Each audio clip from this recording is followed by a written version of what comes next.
Si cet été vous vous rendez à Liège, vous pourrez y voir une expo consacrée à l'empereur. Et il y en a une autre, inaugurée aujourd'hui même, là où prend fin l'épopée napoléonienne, à Waterloo.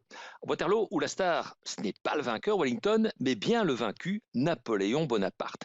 C'est donc en Belgique que commence le mythe, celui de la défaite héroïque, où, soit dit en passant, on trouvait d'ailleurs des Belges dans les deux armées. Comme quoi, décidément, chez nous, à l'époque, c'était déjà compliqué.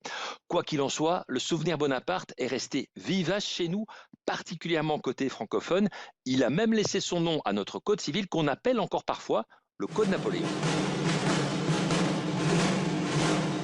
Bien écoutez, oui, c'est un culte un peu étrange que les Russes vouent à Napoléon, qui a tout de même provoqué la mort de centaines de milliers de personnes lors de la campagne de Russie en 1812.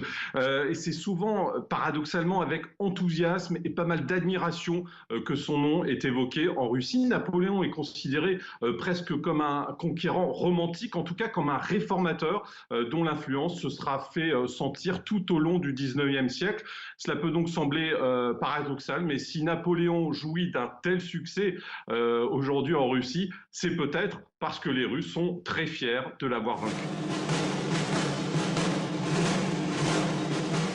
Pour les Égyptiens, en fait, Napoléon, c'est surtout le côté des savants qui est important. Il y avait 200 savants avec lui et grâce à eux, on a publié la description de l'Égypte, qui est la plus grande encyclopédie sur l'Égypte, publiée par l'empereur Napoléon et qui reste un ouvrage de référence sur les us et coutumes, la flore, la faune, avec des dessins, des planches.